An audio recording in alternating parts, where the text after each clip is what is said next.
ആകാശവാണി. നമസ്കാരം. വാർത്തകൾ വായിക്കുന്നത് അശ്വതി.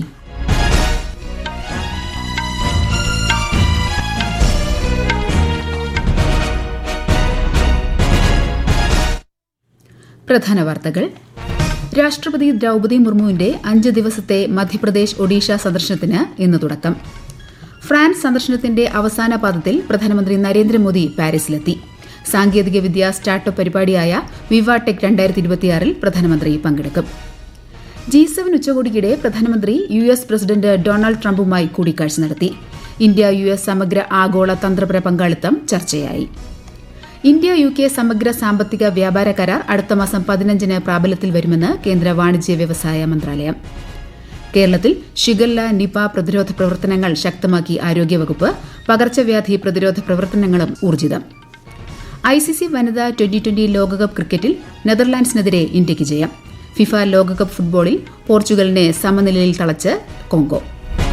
വാർത്തകൾ വിശദമായി. രാഷ്ട്രപതി ദ്രൌപദി മുർമുവിന്റെ 5 ദിവസത്തെ മധ്യപ്രദേശ് ഒഡീഷ സന്ദർശനത്തിന് ഇന്ന് തുടക്കം.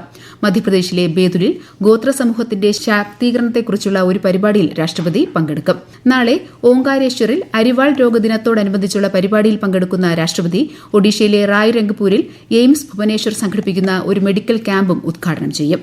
മറ്റന്നാൾ പ്രധാനമന്ത്രി നരേന്ദ്രമോദിയോടൊപ്പം വിവിധ പരിപാടികളിലും രാഷ്ട്രപതി സംബന്ധിക്കും. ഫ്രാൻസ് സന്ദർശനത്തിന്റെ അവസാന പാദത്തിൽ പ്രധാനമന്ത്രി നരേന്ദ്രമോദി ഇന്നലെ പാരീസിലെത്തി.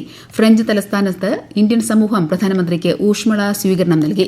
പ്രധാനമന്ത്രിയുടെ പാരീസ് സന്ദർശനം പ്രതിരോധം, ആണവോർജ്ജം തുടങ്ങിയ മേഖലകളിലെ ഇന്ത്യ ഫ്രാൻസ് ബന്ധം കൂടുതൽ ശക്തിപ്പെടുത്തും. ഒരു റിപ്പോർട്ട്. പാരീസിലെത്തിയ പ്രധാനമന്ത്രി നരേന്ദ്രമോദി യൂറോപ്പിലെ ഏറ്റവും വലിയ സാങ്കേതികവിദ്യ സ്റ്റാർട്ടപ്പ് ഇവന്റായ വിവാടെക് 2026 ഫ്രഞ്ച് പ്രസിഡന്റ് ഇമാനുവൽ മാക്രോയ്ക്കൊപ്പം പങ്കെടുക്കും. ഇന്ത്യയുടെ വളർന്നുവരുന്ന ഇന്നൊവേഷൻ ആവാസ വ്യവസ്ഥയും സാങ്കേതിക പുരോഗതിയും പരിപാടിയിൽ ചർച്ചയാകും. ഇന്ത്യൻ സമൂഹത്തെയും പ്രധാനമന്ത്രി അഭിസംബോധന ചെയ്യും. G7 ഉച്ചകോടിയിൽ പങ്കെടുത്ത ശേഷമാണ് പ്രധാനമന്ത്രി പാരീസിലെത്തിയത്.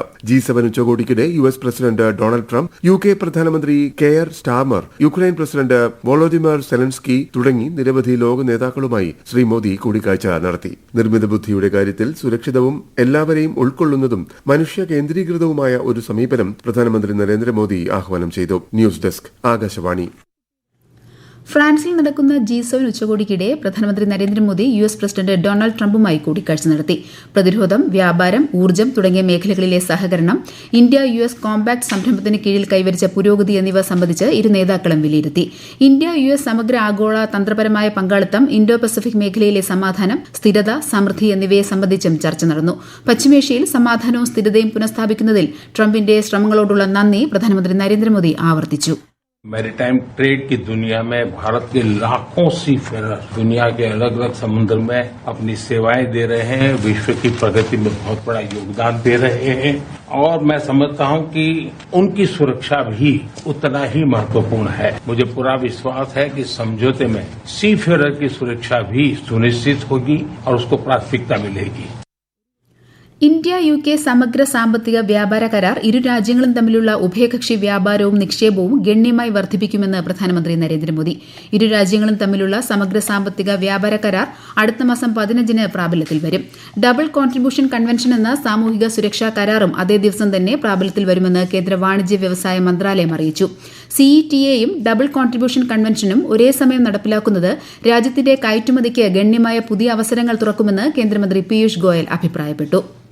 അന്താരാഷ്ട്ര യോഗാ ദിനത്തിനുള്ള വിപുലമായ ഒരുക്കങ്ങൾ രാജ്യത്ത് പുരോഗമിക്കുന്നു. കൊൽക്കത്തയിൽ ഈ മാസം 21-ന് നടക്കുന്ന യോഗാ ദിനാചരണ പരിപാടികൾക്ക് പ്രധാനമന്ത്രി നരേന്ദ്രമോദി നേതൃത്വം നൽകും. ആരോഗ്യകരമായ വാർദ്ധക്യത്തിന് യോഗ എന്നതാണ് ഇത്തവണത്തെ യോഗാ ദിനാചരണ പ്രമേയം.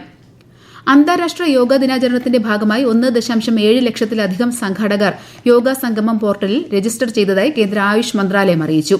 യോഗയുടെ ഗുണങ്ങൾ സമൂഹത്തിലെ എല്ലാ വിഭാഗങ്ങളിലും എത്തിച്ചേരുന്നുവെന്ന് ഉറപ്പാക്കുകയാണ് സർക്കാരിന്റെ ലക്ഷ്യമെന്ന് കേന്ദ്രമന്ത്രി പ്രതാപ് റാവു ജാദവ് പറഞ്ഞു. 2026 പത്മ പുരസ്കാരങ്ങൾ 65 പേർക്ക് കൂടി രാഷ്ട്രപതി ദ്രൌപദി മുർമു സമ്മാനിക്കും. രാഷ്ട്രപതി ഭവനിൽ ഈ മാസം 23-ന് നടക്കുന്ന ചടങ്ങിൽ നടൻ മമ്മൂട്ടി പത്മഭൂഷൺ സ്വീകരിക്കും. കഴിഞ്ഞ മാസം ആദ്യം 66 പേർക്ക് പത്മ പുരസ്കാരം സമ്മാനിച്ചിരുന്നു. ഈ വാർത്തകൾ ആകാശവാണിയിൽ നിന്ന്. ആകാശവാണി വാർത്തകളും വാർത്താധിഷ്ഠിത പരിപാടികളും All India Radio News Thiruvananthapuram YouTube ചാനലിലും All India Radio News Thiruvananthapuram Facebook പേജിലും AR News_ തിരുവനന്തപുരം ഇൻസ്റ്റഗ്രാം അക്കൌണ്ടിലും AR News_TVM X ഹാൻഡിലും ലഭ്യമാണ്. മുഖ്യമന്ത്രി VD സതീശൻ നയിക്കുന്ന UDF സർക്കാരിന്റെ ആദ്യ ബജറ്റ് നാളെ. ധനവകുപ്പിന്റെ ചുമതല കൂടി വഹിക്കുന്ന മുഖ്യമന്ത്രിയാണ് ബജറ്റ് നിയമസഭയിൽ അവതരിപ്പിക്കുന്നത്. ഈ മാസം 22 മുതൽ സഭയിൽ ബജറ്റിന്മേലുള്ള പൊതുചർച്ച നടക്കും. ജൂലൈ 1 ധനവിനിയോഗ ബിൽ സഭയിൽ അവതരിപ്പിക്കും. കേരളത്തിൽ ഷിഗല്ല നിപ പ്രതിരോധ പ്രവർത്തനങ്ങൾ ശക്തം. ഒരു ഷിഗല്ല മരണം കൂടി റിപ്പോർട്ട് ചെയ്തു. മലപ്പുറം സ്വദേശിയായ 75-കാരിയാണ് മരിച്ചത്. കണ്ണൂർ ജില്ലയിൽ 2 പേർക്ക് കൂടി ഷിഗല്ല റിപ്പോർട്ട് ചെയ്തു. കൂത്തുപറമ്പിലെ 62 വയസ്സുകാരിക്കും പാപ്പിനിശ്ശേരിയിലെ 6 വയസ്സുകാരിയിലുമാണ് രോഗം സ്ഥിരീകരിച്ചത്. കോഴിക്കോട് ജില്ലയിൽ പുതിയ നിപ കേസുകളൊന്നും റിപ്പോർട്ട് ചെയ്തിട്ടില്ല. സംസ്ഥാനത്ത് ആരോഗ്യവകുപ്പിന്റെ നേതൃത്വത്തിൽ പകർച്ചവ്യാധി പ്രതിരോധ പ്രവർത്തനങ്ങൾ തുടരുകയാണ്. തൃശൂർ കൊടുങ്ങല്ലൂരിൽ പനി ബാധിച്ച് ചികിത്സയിലായിരുന്ന KSEB ജീവനക്കാരൻ മരിച്ചു. പാലക്കാട് ഡെങ്കിപ്പനി ബാധിച്ച് 1 മരണം കൂടി റിപ്പോർട്ട് ചെയ്തിട്ടുണ്ട്.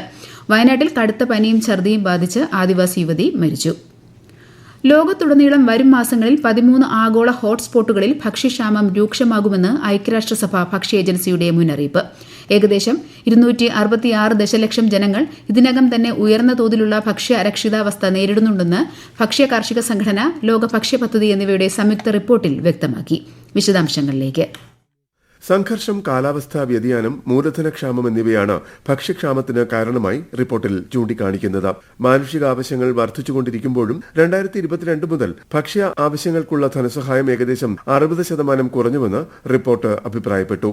സുഡാൻ, ദക്ഷിണ Sudan, Yemen, Palestine, Nigeria, Somalia എന്നീ രാജ്യങ്ങളെ ഉയർന്ന അപകട സാധ്യതയുള്ള പട്ടികയിൽ ഉൾപ്പെടുത്തിയിട്ടുണ്ട്.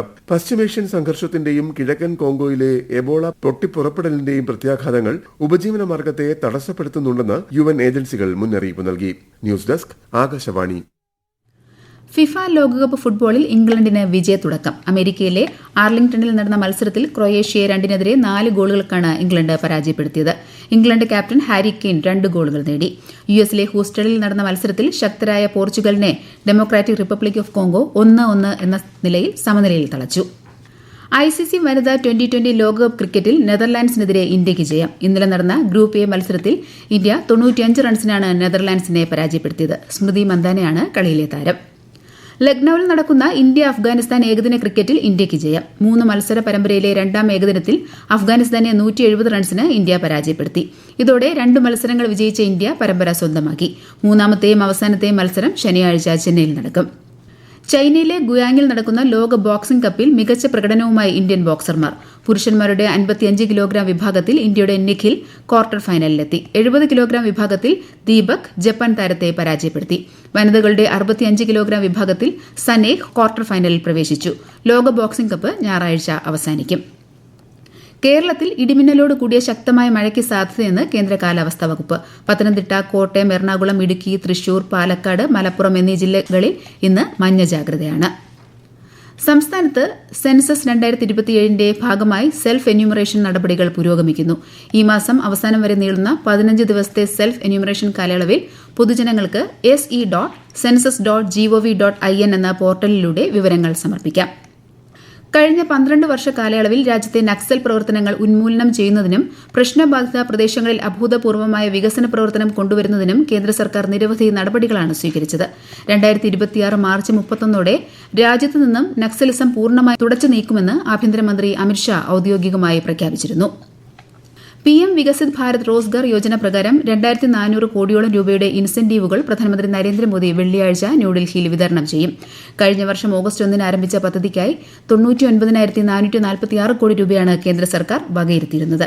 തിരുവനന്തപുരം, കൊല്ലം, കോട്ടയം, കൊച്ചി, കോഴിക്കോട്, കണ്ണൂർ എന്നിവിടങ്ങളിലും ഇതോടനുബന്ധിച്ച് പ്രത്യേക പരിപാടികൾ നടക്കും. പ്രധാന വാർത്തകൾ വീണ്ടും. രാഷ്ട്രപതി ദ്രൌപദി മുർമുവിന്റെ 5 ദിവസത്തെ മധ്യപ്രദേശ്, ഒഡീഷ സന്ദർശനത്തിന് ഇന്ന് തുടക്കം. ഫ്രാൻസ് സന്ദർശനത്തിന്റെ അവസാന പാദത്തിൽ പ്രധാനമന്ത്രി നരേന്ദ്രമോദി പാരീസിലെത്തി. സാങ്കേതികവിദ്യ സ്റ്റാർട്ടപ്പ് പരിപാടിയായ വിവാടെക് 2026 പ്രധാനമന്ത്രി പങ്കെടുക്കും. G7 ഉച്ചകോടിക്കിടെ പ്രധാനമന്ത്രി US പ്രസിഡന്റ് ഡൊണാൾഡ് ട്രംപുമായി കൂടിക്കാഴ്ച നടത്തി. ഇന്ത്യ-US സമഗ്ര ആഗോള തന്ത്രപര പങ്കാളിത്തം ചർച്ചയായി. ഇന്ത്യ-UK സമഗ്ര സാമ്പത്തിക വ്യാപാര കരാർ അടുത്ത മാസം 15 പ്രാബല്യത്തിൽ വരുമെന്ന് കേന്ദ്ര വാണിജ്യ വ്യവസായ മന്ത്രാലയം. കേരളത്തിൽ ഷിഗല്ല, നിപ പ്രതിരോധ പ്രവർത്തനങ്ങൾ ശക്തമാക്കി ആരോഗ്യവകുപ്പ്. പകർച്ചവ്യാധി പ്രതിരോധ പ്രവർത്തനങ്ങളും ഊർജിതം. ICC വനിതാ ട്വന്റി ലോകകപ്പ് ക്രിക്കറ്റിൽ നെതർലാൻഡ്സിനെതിരെ ഇന്ത്യയ്ക്ക് ജയം. ഫിഫ ലോകകപ്പ് ഫുട്ബോളിൽ പോർച്ചുഗലിനെ സമനിലയിൽ തളച്ച് കോങ്കോ. വാർത്തകൾ കഴിഞ്ഞു. അടുത്ത വാർത്താ പ്രക്ഷേപണം ഉച്ചയ്ക്ക് 12:30.